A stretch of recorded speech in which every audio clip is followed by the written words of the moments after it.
السلام علیکم سر، خیریت سے مزاج اچھے ہیں آپ کے؟ وعلیکم السلام ورحمۃ اللہ۔ بہت شکریہ صاحب آپ کی تشریف آوری کا۔ آپ جب بھی لاہور تشریف لاتے ہیں، عنایت کرتے ہیں ہمارے اوپر اور تشریف لاتے ہیں یہاں پر، ہم اس کے لیے آپ کے بہت شکر گزار ہیں۔ آج چونکہ شعبان المعظم کا مہینہ چل رہا ہے اور اس درمیان میں ایک 15ویں شب ہے جس کے بارے میں بہت ساری ایسی چیزیں موجود ہیں کہ جو کچھ صحیح بھی ہیں کچھ غلط بھی ہیں، تو ہم چاہیں گے کہ لوگوں کے دماغ میں جتنی بھی ایسی چیزیں ہیں ان کے بارے میں آپ کی رائے لیں، تاکہ لوگوں کو جو ہے وہ اس حوالے سے دین کے احکام کے حوالے سے جتنی کلیئرٹی ممکن ہو سکے وہ ہم ان کے سامنے پیش کر سکیں۔ تو سب سے پہلے میں آپ سے یہ پوچھنا چاہوں گا کہ کیا اس رات کو کوئی عبادت کی جاتی ہے یا کرنی چاہیے، یا کیا یعنی اس رات کا مقصد کیا ہے، اس رات کی اہمیت کیا ہے؟ بسم اللہ الرحمن الرحیم۔ اس رات کے حوالے سے بہت ساری چیزیں ہمارے معاشرے میں مشہور ہیں جن پر عمل بھی کیا جاتا ہے۔ میرا خیال ہے عبادت کے علاوہ سب کچھ ہی ہوتا ہے اس رات میں۔ قبرستان جاتے ہیں لوگ، نہاتے دھوتے ہیں، اچھے میں نے خود دیکھا ہے اچھے پڑھے لکھے لوگوں کو، بعض تو ایسے ہیں جن کے علماء سے تعلق بھی ہے، وہ اس رات کو نہا کے نئے کپڑے پہنتے ہیں، جتھوں کی شکل میں قبرستان جاتے ہیں۔ پھر قبرستان پہ بعض لوگ باقاعدہ پروگرام کرتے ہیں، روتے ہیں دھوتے ہیں، دعائیں مانگتے ہیں، ٹی وی چینلز پہ لوگ دیکھتے ہیں۔ اچھا خاصا ایک انٹرٹینمنٹ کا ایک ذریعہ بن جاتی ہے یہ رات۔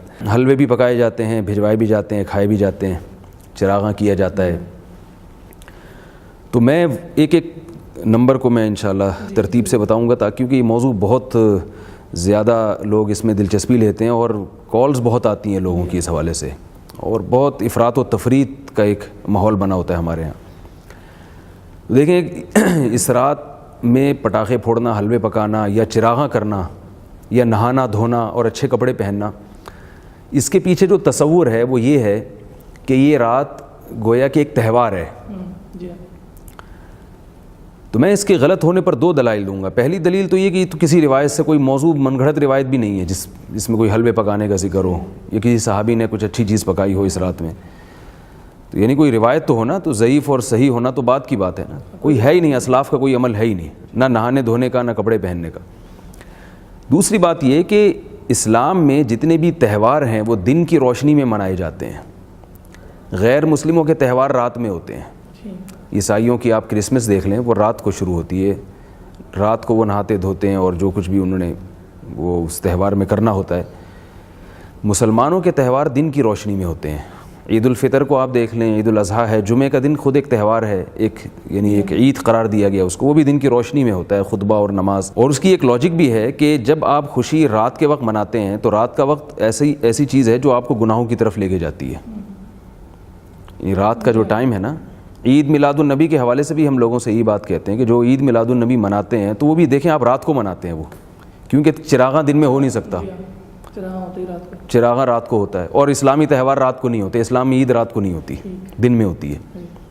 تو یہ خود اس کی علامت ہے کہ اسلام کے مزاج کے خلاف ہے یہ چیز، کیونکہ رات کے وقت آپ اگر خوشی منائیں گے شراب کباب کی طرف آپ کی توجہ جاتی ہے۔ تو آپ دیکھیں جو غیر مسلم لوگ ہیں وہ اپنے ان تہواروں میں شراب اور ان چیزوں کی طرف، عیاشی کی طرف زیادہ جاتے ہیں، جبکہ ہمارے جو تہوار ہیں ان میں ہم عبادت کی طرف ہماری توجہ زیادہ ہوتی ہے۔ تو پہلی بات تو یہ ہے کہ یہ اسلام کے تصور کے خلاف ہے۔ رات کے وقت نہانا دھونا، کوئی ضرورت ہو تو آپ نہائیں، خوشی میں نہیں نہائیں رات کو، یا آپ صاف ستھرے رات کو اس نیت سے ہو رہے ہیں کہ خوشی کا دن ہے، یہ غلط ہے۔ یعنی آپ یہ کہنا چاہ رہے ہیں کہ دین کا حکم نہیں ہے اچھے کپڑے پہننا، کھانا پکانا، یہ دین کا حکم نہیں ہے؟ ویسے آپ نے اگر دین کا ویسے تو حکم ہے کہ اچھے کپڑے پہنیں، اور کھانا بھی، جب کھانا حکم ہے تو پکانا بھی ہے، لیکن اس رات کو نہ کریں، اس کی کوئی فضیلت نہیں ہے۔ اگر آپ کریں گے گناہ گار ہوں گے، بدعت کا گناہ ملے گا، کیونکہ آپ ایک چیز کو شریعت پہ ایک اضافہ کر رہے ہیں۔ نبی صلی اللہ علیہ وسلم نے فرمایا من احدث فی امرنا ما لیس منہ فہو رد، جس نے ہمارے دین میں کوئی ایسی چیز ایجاد کی جو ہمارے دین میں سے نہیں ہے تو وہ مردود ہے، وہ اس پہ رد کیا جائے گا۔ اللہ کی نظر میں بھی مردود ہے، اور ہمیں بھی حکم ہے کہ ہم اس پہ رد کریں، اس کے خلاف۔ تبھی اگر کوئی آپ کے پاس اس رات میں حلوہ بھیجتا ہے، آپ اس کو محبت اخلاص کے ساتھ واپس بھیج دیں، بولے اسلام کو آپ بدنام نہ کریں۔ ویسے بھی دیکھیے نا کہ ہمارے نبی صلی اللہ علیہ وسلم نے کھانے پینے کا جو ہمیں حکم دیا ہے نا، وہ چند مواقع پر، ایک ولیمے پر ہے دعوت، اور ایک عقیقے کے موقع پر ہے، اور ایک بقرعید پر ہے گوشت کھانے کا حکم ہے۔ اس کے علاوہ تو اسلام میں روزہ رکھنا عبادت ہے، کھانا پینا کوئی عبادت ہے ہی نہیں۔ رسول اللہ صلی اللہ علیہ وسلم نے فرمایا کہ بدترین برتن بھرنے کے لحاظ سے وہ انسان کا معدہ ہے، تو معدے کو بھرنا، اور ایسی اسلام میں رسومات کے جس میں آپ کو بار بار کھانا پڑ رہا ہو یا کھلانا پڑ رہا ہو، ایک تو غریبوں کو کھلانا وہ تو ایک الگ چیز ہے، یا رشتہ داروں کو خوش کرنے کے لیے ان کی کسی بھی موقع پہ دعوت کرنا وہ ایک الگ چیز ہے، لیکن ویسے باقاعدہ مذہب سمجھ کے کھانا کھلانا یہ کوئی عبادت نہیں ہے، روزہ رکھنا عبادت ہے۔ تو یہ تو ہو گیا تہوار سے متعلق یا نہانے دھونے سے متعلق۔ اچھا میں یہاں پہ روکوں گا آپ کو بولنا کہ یہ تہوار آپ نے فرمایا کہ دن کو ہوتے ہیں مسلمانوں کے تہوار، رات کو نہیں ہوتے، لیکن ہم دیکھتے ہیں کہ قرآن کریم میں بھی اور احادیث میں بھی ایسی راتوں کی فضیلتیں بیان ہوئی ہیں، جیسے لیلۃ القدر ہے اس کی فضیلت بیان کی گئی ہے، جو ذی الحجہ کے 10 دن ہیں ان کی تعریف بیان کی گئی ہے، ان کی فضیلت بیان کی گئی ہے، تو اس کو آپ کیسے دیکھتے ہیں؟ دیکھیں تہوار کا مطلب میں جو تہوار سے جو سمجھتا ہوں کہ تہوار کا مقصد ہوتا ہے کسی دن میں خوشی منانا، خوشی منانا۔ تو خوشی، یہ جو لیلۃ القدر کی رات ہے یہ تو عبادت کی رات ہے نا، خوشی منانے کی تو نہیں ہے کہ آپ دعوتیں کریں اور اچھے اچھے نہائے دھوئیں، اچھے کوئی عبادت کے لیے اچھے نہا لیتا ہے کہ سکون سے عبادت ہو، ایک الگ چیز ہے۔ عید کے دن جو ہم نہا دھو کے خوشبو لگا کے نکلتے ہیں وہ اس کا تصور الگ ہے، اور عبادت میں جو آپ جسم کو صاف کرتے ہیں، مسواک کرتے ہیں، وہ ایک الگ چیز ہے۔ تہوار کا عبادت سے تعلق نہیں ہے، تہواروں کے میں تو روزے رکھنا منع ہے نا، عبادت کی میں اس میں تقلیل کا حکم ہے، کم کریں آپ عبادت۔ عید کے دن روزہ رکھنا حرام ہے، بقرعید کے 4 دنوں میں روزہ رکھنا حرام ہے، 5 دنوں میں روزہ رکھنا حرام ہے، اور اسی طرح نبی صلی اللہ علیہ وسلم نے جمعے کے دن روزہ رکھنے کو بھی ناپسند کیا ہے، اس میں کیونکہ تہوار کا عنصر آ گیا، عید کا عنصر آ گیا، تو جہاں بھی عید کا تصور آئے گا وہاں پر خود بخود عبادت کا جو ہے نا یعنی روزے کا عنصر ختم ہو جائے گا۔ یہاں تک کہ رسول اللہ صلی اللہ علیہ وسلم نے پیر کے دن روزہ رکھا ہے۔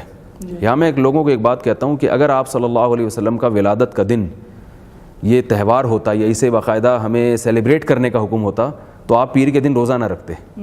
روزہ رکھنا اس کی علامت ہے کہ یہ اس کو سیلیبریٹ کرنے کا تصور، کیونکہ جب بھی آپ کوئی سیلیبریٹ کرتے ہیں تو کھا پی کے کرتے ہیں۔ آپ کے بیٹے نے امتحان پاس کیا اور آپ لوگوں کو انوائٹ کر رہے ہیں کہ میں بہت خوش ہوں اور اس خوشی میں ہم سب کا روزہ ہوگا۔ لوگ کہتے ہیں یار خوشی میں تو مٹھائی کی بات ہوتی ہے، کھلانے پلانے کی بات ہوتی ہے، روزہ کیا ہوگا؟ عید منانے کا حکم کب ہے؟ جب روزے ختم ہو جائیں۔ تو روزہ اور عید یہ جمع نہیں ہو سکتے۔ تو میں یہاں بھی یہ کہتا ہوں کہ جو یوم پیدائش پہ ہم عید مناتے ہیں تو یہ تو نبی نے اپنی یوم پیدائش پہ تو روزہ رکھ کے اس میں عید کا کانسیپٹ ختم کیا ہے، تہوار کا تصور ختم کیا ہے۔ تو اس رات میں دوسرا مسئلہ ہوتا ہے قبرستان جانے کا۔ قبرستان جانے کے بارے میں ہمارے پاس ترمذی کی ایک روایت ہے جو اکثر خطبہ حضرات سے آپ نے بھی سنی ہوگی، لوگ بھی سنتے ہیں، کہ حضرت عائشہ رضی اللہ تعالیٰ عنہ فرماتی ہیں آپ صلی اللہ علیہ وسلم چپکے سے اٹھے اور تشریف لے گئے۔ حضرت عائشہ کو یہ خیال گزرا کہ کہیں دوسری زوجہ کے پاس تو نہیں جا رہے، تو وہ پیچھے پیچھے چلیں، تو آپ نے جنت البقیع میں آپ صلی اللہ علیہ وسلم نے وہاں مردوں کے لیے مغفرت کی دعا کی اور آپ واپس تشریف لے آئے۔ یہ جو روایت ہے نا یہ سند کے لحاظ سے بہت ضعیف ہے۔ خود اس حدیث کو نقل کرنے کے بعد امام ترمذی رحمہ اللہ تعالیٰ فرماتے ہیں کہ میں نے امام بخاری سے سنا یضعف هذا الحدیث، وہ اس حدیث کو ضعیف قرار دیا کرتے تھے، اور اس میں ضعف بھی کم درجے کا نہیں ہے، بہت زیادہ ضعف ہے۔ 2 طرح سے اس میں انقطاع ہے، یعنی کوئی حدیث اگر اس کی سند متصل نہ ہو، اس میں انقطاع آ رہا ہو تو وہ کمزور ہوتی ہے، تو اس میں راوی بھی کمزور ہے اور پھر انقطاع بھی 2 طرح سے ہے، تو اس لیے یہ انتہائی کمزور حدیث ہے۔ اس کی بنیاد پر آپ کسی عمل کی فضیلت کو نہیں ثابت کر سکتے۔ یہ جو لوگ کہتے ہیں نا ضعیف حدیث فضائل میں چلتی ہے، تو اس کا صحیح مفہوم یہ ہے اس اصول کا کہ پہلے سے کسی عمل کی صحیح حدیث سے کوئی فضیلت ثابت ہو تو اس کی فضیلت میں پھر ضعیف حدیث بیان کی جا سکتی ہے، یعنی فضیلت کو بڑھانے کے لیے۔ لیکن ایک چیز پہلے سے کسی صحیح روایت سے ثابت ہی نہیں ہے، اس کو ثابت کرنے کے لیے ضعیف حدیث کا سہارا ہم اگر لیں گے تو پھر تو ہمارا دین کیا بن جائے گا؟ تو روایات میں تو پتہ نہیں کیا کیا ملتا ہے، جو کمزور موضوع من گھڑت روایتیں ہیں، ضعیف روایتیں ہیں، تو پتہ نہیں کیا کیا ملتا ہے ان میں، تو ایسے تو پورا دین جو ہمارا بدعت کا ایک مجموعہ بن جائے گا۔ تو پہلے کسی عمل کو ثابت کرنے کے لیے کوئی ٹھوس روایت ہونی چاہیے، کوئی مستند روایت ہونی چاہیے۔ ہاں ایک دفعہ ایک عمل ثابت ہو گیا تو اس کے فضائل کو 4 چاند لگانے کے لیے یا اس کے فضائل میں اضافہ کرنے کے لیے ضعیف روایتوں کا سہارا لیا جا سکتا ہے۔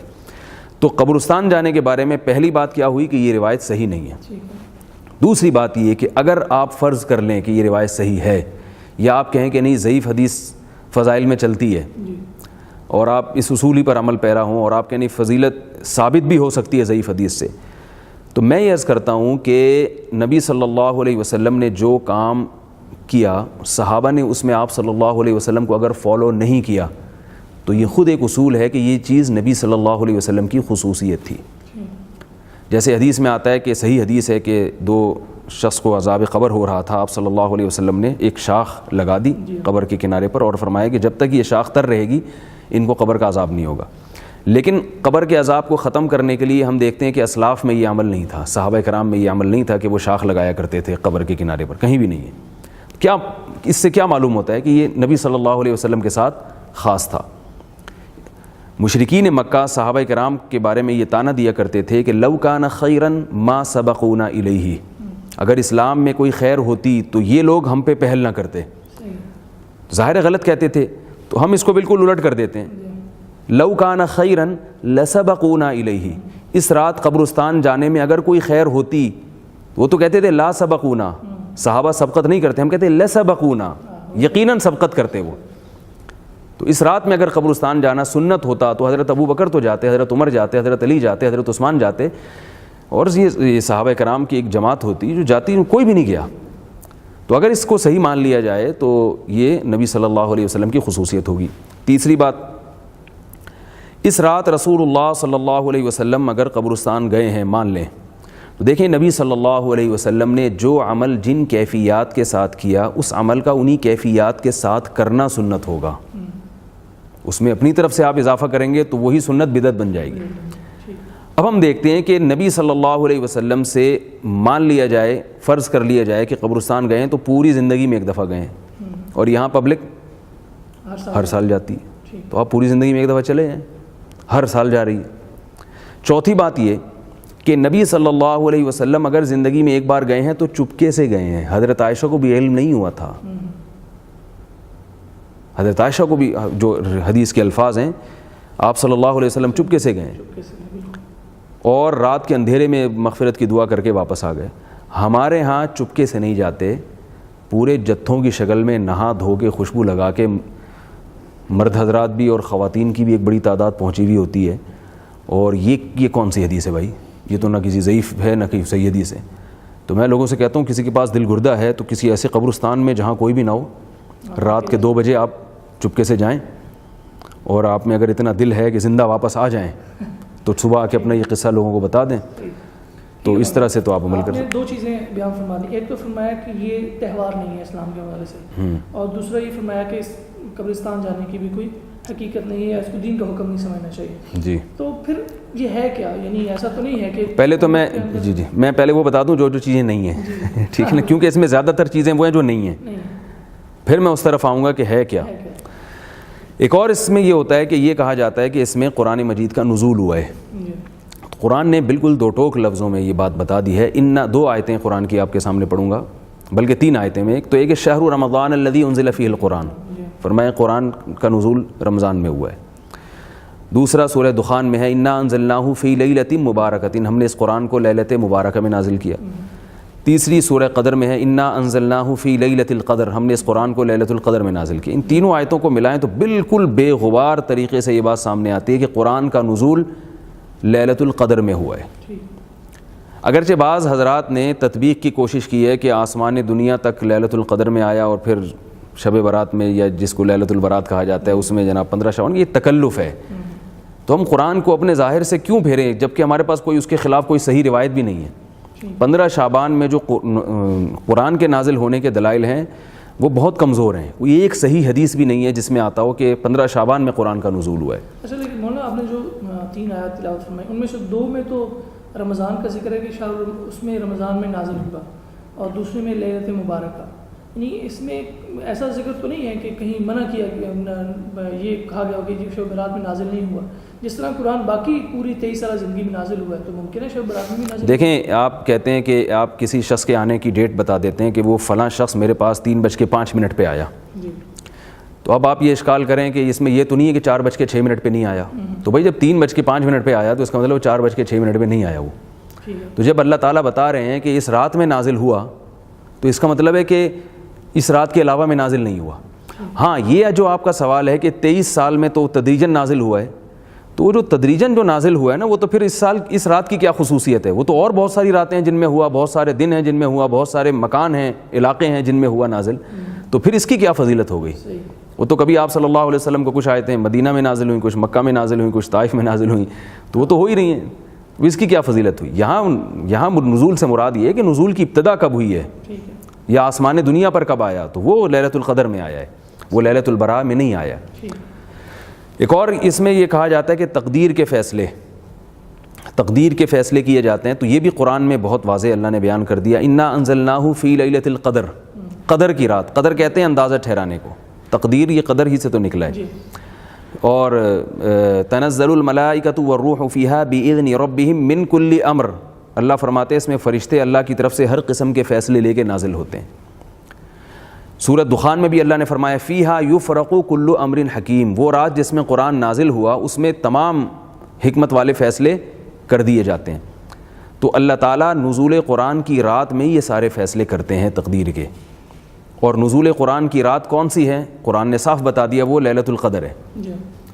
تو معلوم یہ ہوا کہ وہ فیصلے بھی لیلۃ القدر میں ہوتے ہیں، اس کا بھی لیلۃ البراء سے کوئی تعلق نہیں ہے۔ اس بارے میں روایات اس پائے کی نہیں ہے کہ وہ قرآن کا مقابلہ کر سکیں، کمزور روایتیں اور موضوع من گھڑت روایتیں۔ تو یہ جو ہے نا تقدیر کا معاملہ، یہ بھی اس کا ہے، لیلۃ اعمال پیش ہونے کا، یہ بھی لیلۃ القدر کا ہے۔ علامہ ابن تیمیہ رحمہ اللہ تعالیٰ نے یہ بات لکھی ہے کہ روافض نے لیلۃ القدر کی اہمیت کو گھٹانے کے لیے اس رات کے فضائل کو میں غلو سے کام لیا ہے، یعنی جو چیزیں لیلۃ القدر سے متعلق تھیں وہ یہاں پھر دی ہیں۔ ایک اور چیز اس بارے میں بتائی جاتی ہے اگلے دن کا روزہ، تو اگلے دن کا روزہ بھی کسی صحیح حدیث سے ثابت نہیں ہے۔ ابن ماجہ کی ایک روایت ہے، وہ بھی سند کے لحاظ سے بہت کمزور ہے۔ تو وہی بات میں دوبارہ دہراؤں گا کہ فضیلت میں کسی عمل کی کو ثابت کرنا تو درست نہیں ہے، پہلے سے ثابت شدہ کوئی عمل ہو تو اس کی فضیلت میں ضعیف حدیث بیان کی جا سکتی ہے، ضعیف حدیث سے کوئی چیز ثابت نہیں ہوتی۔ تو 15 شعبان کا روزہ اس کا اسلاف میں ہمیں نہیں ملتا، کوئی کسی مستند روایت میں کوئی تذکرہ ہو کوئی، اور ابن ماجہ کی اس روایت کے علاوہ بھی کہیں ہمیں کوئی روایت نہیں ملتی۔ اور محدثین کا ایک اصول ہے کل ما تفرد به ابن ماجہ فهو ضعیف، خود ابن ماجہ حدیث کی ایسی کتاب ہے کہ بعض محدثین کی یہ تصریح ہے کہ صرف ابن ماجہ میں اگر روایت ہو اور کہیں نہ ہو، غالب امکان ہے کہ وہ روایت کمزور ہوگی۔ البتہ یہ ضرور ہے کہ ایام 20 کے روزے وہ سنت ہیں، ہر مہینے کی ہر مہینے کی اسلامی تاریخ کی 13، 14 اور 15 تاریخ کے روزے رکھنا یہ سنت ہے۔ تو اس لیے علماء کہتے ہیں کہ اگر کوئی پہلے سے روزے رکھتے چلا آ رہا ہے ایام 20 کے روزے، تو وہ ان شعبان میں بھی رکھ لے، اور اگر پہلے سے نہیں رکھ رہا تو خاص 15 تاریخ کا روزہ رکھنا پھر یہ غلط عمل ہوگا، اس سے اجتناب کرنا چاہیے۔ ٹھیک۔ اچھا مولانا، یہ ساری چیزیں تو آپ نے وہ بیان فرما دی کہ جن کا اسلام میں کوئی تصور نہیں ہے یا اس رات کے حوالے سے ان کا کوئی تعلق نہیں ہے، اب میں چاہوں گا تو پھر یعنی ایسا تو نہیں ہے کہ پوری قوم اس کو ایک لیلۃ البراء کے نام سے یاد کر رہی ہے، لوگ اکٹھے ہو رہے ہیں، تو کچھ حقیقت ہاں رہا مسئلہ ہے کہ رات کی فضیلت، تو رات کی فضیلت میں ایک حقیقت یہ ہے کہ کوئی بھی صحیح حدیث نہیں ہے، ایک بھی روایت ایسی نہیں ہے جو بے غبار ہو، لیکن روایات کثرت سے بہت ہیں، اگرچہ ضعیف روایات ہیں، کچھ تو موضوع من گھڑت روایتیں ہم ان کو نکال دیتے ہیں، کچھ ضعیف روایتیں ہیں۔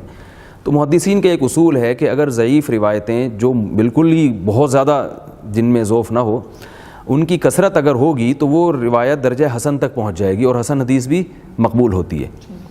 تو ایک تو اس وجہ سے اس کی فضیلت میں جان پڑ جاتی ہے کہ روایات کثرت سے ہیں۔ دوسرا، بعض ائمہ سے اس کی فضیلت منقول ہے جو مجتہدین تھے، جیسے امام شافعی رحمہ اللہ تعالیٰ، تو ان سے اس کی فضیلت منقول ہے۔ تو اس لیے یہ کہنا کہ بالکل اس کی سرے سے کوئی فضیلت ہی نہیں ہے، یہ بات ذرا کمزور ہے۔ البتہ میں یہ حقیقت آپ کے سامنے ضرور بتاؤں گا کہ اس کی فضیلت پر علماء کا اتفاق نہیں ہے، یعنی دونوں طرف علماء ہیں، اگرچہ جمہور اس کی فضیلت کے قائل ہیں، لیکن بعض ایسے علماء بھی ہیں جن کا اس امت میں بڑا مقام تھا، انہوں نے اس کی فضیلت کا بالکل ہی انکار کیا ہے۔ مگر بہرحال جمہور کا مذہب اس میں دلائل کے لحاظ سے قوی ہے، کیونکہ روایات کی کثرت درجہ حسن تک پہنچا دیتی ہے، اور یہ ایک محدثین کا ایک اصول ہے، اور اس کا بلا وجہ انکار کرنا یہ درست نہیں ہے۔ لیکن ایک اہم بات یہ کہ یہ بھی یاد رکھیں کہ دو طرح کی روایات ہیں، جن میں ایک میں تو اس روایت کی فضیلت وارد ہوئی ہے، اور ایک میں عبادت کی فضیلت وارد ہوئی ہے۔ تو یہ خوب ذہن میں اچھی طرح سمجھ لینا چاہیے کہ کسی دن یا کسی رات کی فضیلت سے اس میں عبادت کی فضیلت ثابت نہیں ہوتی، عبادت کی فضیلت کے لیے الگ سے دلائل چاہیے ہوتے ہیں۔ جمعے کی رات کی فضیلت ہے کیونکہ جمعے کا دن مقدس ہے، لیکن اس میں عبادت کی فضیلت نہیں ہے۔ آپ صلی اللہ علیہ وسلم نے فرمایا لا تختصوا لیلۃ الجمعۃ بصلاۃ ولا یوم الجمعۃ بصیام، جمعے کی رات کو نماز کے ساتھ خاص مت کرو، یعنی کوئی اضافی فضیلت نہیں ہے جمعے کی رات میں، حالانکہ جمعے کی رات فضیلت والی رات ہے، کیونکہ جمعے کا دن، رات تو دن کے تابع ہوتی ہے نا، جب جمعے کا دن بڑا ہے تو رات کیوں بڑی نہیں ہوگی؟ تو 15 شعبان کی رات کے جو فضائل احادیث میں وارد ہوئے ہیں، جن احادیث میں صرف فضائل وارد ہوئے ہیں، تو ان احادیث سے یہ ثابت نہیں ہوتا کہ اس میں عبادت کی بھی فضیلت ہے۔ عبادت کی فضیلت ان روایات سے ہوگی جن میں الگ سے عبادت کی فضیلت ہے، جو کہ جمہور کا مذہب ہے کہ عبادت کی الگ سے فضیلت ہے اس رات میں۔ تو وہ روایتیں کیا ہیں، چونکہ میں بھی زیادہ ڈیٹیل میں نہیں جاتا تو میں تھوڑی خلاصہ بیان کر رہا ہوں اس رات کی اہمیت کے بارے میں۔ اچھا، یعنی رات کی فضیلت تو جیسے آپ نے تھوڑا سا واضح بھی کیا، اس کو میں چاہوں گا تھوڑا سا آپ واضح کر دیں، کیا اس رات کے بارے میں پھر کوئی علماء، جب جمہور آپ کہتے ہیں کہ جمہور اس رات کی فضیلت کے قائل ہیں، جی، تو اس رات کے اندر کوئی خاص عبادت کے بھی قائل ہیں کہ یہ نہیں؟ نہ، یہ بہت اچھا سوال ہے آپ کا۔ دیکھیں، عبادت کی فضیلت کا مطلب یہ ہے کہ نبی صلی اللہ علیہ وسلم نے جو نوافل جب بھی پڑھے ہیں تو آپ صلی اللہ علیہ وسلم نے سوائے تراویح کے اجتماعی سطح پہ نوافل نہیں پڑھے۔ صرف ایک رمضان کی تراویح ایسی نماز ہے جس میں آپ صلی اللہ علیہ وسلم نے ایک بڑا اجتماع کیا، اور وہ بھی 3 دن کیا تاکہ امت پہ واجب نہ ہو جائے۔ پھر خلفائے راشدین نے اس کو باقاعدہ تواتر کے ساتھ جاری کیا اس کو۔ اس کے علاوہ جو نوافل ہیں نا، چاہے وہ لیلۃ القدر ہو، چاہے وہ 15 شعبان کی رات ہو، یا ویسے آپ تہجد پڑھتے ہیں، اس میں اجتماعیت نہیں ہے، انفرادی ہے وہ۔ مسجدوں میں جتھے بنا کے جانا، اعلان کرنا آ جائیں مسجدوں میں آپ لوگ نماز پڑھیں، یہ والی نماز ہوگی یا اس طریقے سے ہوگی، یہ سب اعمال بدعت ہیں، اسلاف میں اس کا کوئی ثبوت نہیں ملتا۔ تو نہ تو ایک تو یہ کہ اجتماعی سطح پہ عبادت نہیں ہے، نمبر 2 مخصوص قسم کی کوئی عبادت نہیں ہے۔ کوئی بات نہیں۔ اور اس رات کو یعنی عام طور پہ تو لوگوں کا یہ خیال ہوتا ہے کہ اگر ایک آدمی اکیلا ہے، گھر میں ہے، تو وہ اس طرح عبادت نہیں کر سکے گا۔ وہ اس طرح کرتے ہیں کہ یا کوئی محفل قرات رکھ لیتے ہیں، یا محفل نعت کا کوئی قرآن رکھ لیتے ہیں، یا علماء کا واعظ والا بیان رکھ لیتے ہیں۔ تو یہ اس کے حوالے سے آپ کا کیا کہنا ہے؟ دیکھیں، جب شریعت نے ہمیں کسی رات میں عبادت کی فضیلت بتائی کہ عبادت کرو، تو اس میں پھر عبادت کرنی چاہیے نا۔ اس میں محفلیں لگانا، چاہے محفل قرات ہی کیوں نہ، وہ ٹھیک ہے، محفل قرات اچھی چیز ہے، محفل نعت اچھی چیز ہے، عام دنوں میں کریں آپ، لیکن جب عبادت کا حکم ہمیں دیا جا رہا ہے تو عبادت سے نماز، دعا، تلاوت جو انفرادی تلاوت ہے، اس میں وقت لگانا چاہیے۔ محفل قرات منانا اس رات میں یا نعتوں کا پروگرام رکھنا، تو اس سے یہ اسلاف کے طریقے کے خلاف ہے۔ عبادت کا جب ہمیں حکم دیا گیا تو اس کا مطلب ہے نماز، روزہ یا انفرادی تلاوت آپ کریں یا دعاؤں میں دل لگائیں تاکہ آپ کی توجہ کچھ اللہ کی طرف ہو۔ عبادت کا تو یہ مطلب ہوتا ہے نا۔ محفل نعت ہے یا محفل قرات ہے، وہ تو کسی بھی وقت کی جا سکتی ہے۔ تو نقصان یہ ہوتا ہے کہ لوگوں کی ایک توجہ ہوتی ہے، چلو جی مبارک رات ہے، ہم عبادت کریں گے تو اس میں ہمیں ثواب زیادہ ملے گا۔ تو اگر آپ وہ لوگوں کو ہٹا کے اس میں، جیسے بعض مسجدوں میں تو پوری رات بیانات چلتے ہیں، بھئی بیان تو بذات خود مقصود نہیں ہے نا، بیان کا تو مقصد ہے کہ لوگوں کو دین کی طرف لانا، تو وہ آدھے گھنٹے کا ہو، 1 گھنٹے کا ہو۔ اب اس کے بعد بھی جو شریعت نے ہمیں کہا ہے عبادت کرو تو عبادت کریں نا پھر اس کی۔ اب آپ عبادت ہی پہ پوری رات بیان شروع کر دیں تو مطلب کہ وہ تو جو جیسے لیلۃ القدر کی رات ہے، اس میں 1 رات کی عبادت 80 سال کی عبادت سے افضل ہے، تو عبادت افضل ہے۔ ایک رات کا بیان 80 سال کے بیان سے افضل نہیں ہے، یا محفل قرات 80 سال کی قرات کی محفلوں سے افضل نہیں ہے، وہ عبادت کا ذکر ہے، اس میں تو عبادت میں دل لگانا چاہیے۔ اچھا مولانا، آپ نے محفل قرات کے حوالے سے بھی بات کی، باقی چیزوں کے حوالے سے بھی بات کی۔ ہمارا ایک نیا رجحان ہو گیا ہے، یعنی عبادت کے حوالے سے ایک نیا کلچر ڈیولپ ہوا ہے۔ وہ یہ ہے کہ لوگ رمضان میں بھی اور باقی دنوں میں بھی جہاں عبادت کا تصور پایا جاتا ہے، وہ ٹی وی کے سامنے بیٹھ کے عبادت کرتے ہیں۔ مثلاً شب برات میں بھی یہ ہوتا ہے کہ کوئی ایک پروگرام ہوتا ہے اور اس میں شروع میں پہلے نعتیں ہوتی ہیں، پھر واعظ ہو جاتا ہے، اور پھر اس کے بعد یہ ہوتا ہے کہ وہ لائٹیں بند کر دی جاتی ہیں اور ایک مخصوص ماحول بنا کر اس میں دعا ہوتی ہے، پھر اس میں گڑ گڑانا ہوتا ہے، آہوزاری ہوتی ہے۔ تو اس کا کیا تصور ہے؟ یہ اصل میں انٹرٹینمنٹ کا نا ہر ایک کو شوق ہوتا ہے، تو جو لوگ ڈرامے فلموں کے ذریعے انٹرٹینمنٹ نہیں کر سکتے تو پھر وہ اس طرح کے ڈرامے بازیوں میں لگتے ہیں کہ بھئی چلو لیلۃ القدر منا لو، ٹھیک ہے نا۔ تو وہ پھر ٹیلی ویژن میں کچھ رونے دھونے بھی ہو رہے ہوتے ہیں، کچھ پروگرام مختلف قسم کے چل رہے ہوتے ہیں، تو یہ صرف ایک اپنی ایک جو خواہش ہے اسے پوری کرنے کے لیے، اس کا عبادت سے کوئی تعلق نہیں ہے۔ عبادت تو ہے کہ آپ اللہ کے سامنے رات کی تنہائیوں میں اٹھ کے گڑ گڑائیں، اللہ سے مانگیں، سجدے کریں اس کے سامنے لمبے لمبے۔ یعنی جس آدمی کا ذہن عبادت کا بنتا ہے وہ تو پبلک سے دور بھاگتا ہے، وہ تو چاہتا ہے کہ مجھے کوئی تنہائی کی جگہ ملے، میں اللہ کے سامنے گڑ گڑاؤں۔ وہ ٹی وی کے سامنے تھوڑی آ کے بیٹھے گا۔ اور جو عام طور پر میں سب کی بات نہیں کر رہا, ٹیلی ویژن میں جو آ رہے ہوتے ہیں, جو لوگوں کی ایک محفلوں کو گرم رکھتے ہیں, ان کا مقصد بھی ایک تفریح ہوتا ہے. رونا بھی ایک باقاعدہ ایک تفریح ہے, اس میں بھی ایک مزہ ہے, لذت ہے. رونے دھونے کے جہاں پروگرام ہوں گے تو بڑا ایک مزہ ہے اس میں. ہنسنے سے زیادہ مزیدار پروگرام رونے کے ہوتے ہیں, آرڈر پہ باقاعدہ رلوایا جاتا ہے. میں ایک جگہ سے گزر رہا تھا تو ایک اشتہار لگا ہوا تھا, اس میں یہ لکھا ہوا تھا کہ آج ہماری مسجد میں ختم قرآن ہے, رو رو کے دعائیں مانگی جائیں گی. میں حیران ہو گیا کہ ان کو کیسے پتہ چلا کہ امام صاحب کو رونا آئے گا, کیونکہ رونا تو آپ کے اختیار میں نہیں ہے نا, کبھی نہیں آ رہا ہوتا, کبھی آ رہا ہوتا ہے خود سے. اور پھر میں نے کہا کہ یہ جو لوگ آئیں گے, اگر امام صاحب نہیں رو پائے, ان کی وہ کیفیت نہیں بنی, تو آرڈر پہ کیسے رو سکتے ہیں بھائی؟ آرڈر پہ ہمارے یہاں رلوایا جاتا ہے باقاعدہ. تو یہ شیطانی کی چالیں ہیں کہ وہ آپ کو عبادت کی روح سے ہٹا رہا ہے, اللہ سے تعلق ختم کروا رہا ہے. تو ان چیزوں میں نہیں پڑنا چاہیے. ہاں کہیں آپ گئے مسجد میں اور بیان ہو رہا تھا تو امام جو بھی کسی دعا کروانے والے بزرگ تھے ان کو رونا آ گیا, تو پبلک کو بھی رونا آ گیا, وہ تو ٹھیک ہے, وہ تو ایک نیچرل چیز ہے اور ہونا چاہیے. لیکن یہ جو باقاعدہ پروگرام ہو رہے ہیں نا باقاعدہ رونے دھونے کے, یہ ڈرامے بازی ہے, یہ شریعت کے مزاج سے پرہیز کرنا چاہیے. بہت شکریہ مولانا, آپ نے بہت واضح انداز میں بہت ساری چیزوں کا, ان چیزوں کا جو نہیں ہے اور جو ہیں ان دونوں کا آپ نے بڑا بہترین انداز میں فرق بیان فرما دیا. ہم آپ کے شکر گزار ہیں اور ہمیشہ آپ ہماری عنایت کرتے ہیں. تو پھر آپ کا شکریہ. ناظرین, آپ نے گفتگو سنی مولانا کی. مولانا نے بڑے واضح انداز میں اس بات کو واضح کیا ہے کہ کیا چیز اسلام میں ہے اس حوالے سے اور کیا چیز اسلام میں نہیں ہے. تو امید ہے آپ کے بہت سارے سوالات کا جواب ہو گیا ہوگا. اگر پھر بھی آپ کو کوئی حوالے سے کوئی سوال درپیش ہو تو ہمارا ای میل ایڈریس ہے, اس پر اپنے سوال بھیجیں, ہم انشاءاللہ ضرور اس پر گفتگو کریں گے. اب تک کے لیے اتنا ہی, اجازت دیجیے. اللہ حافظ.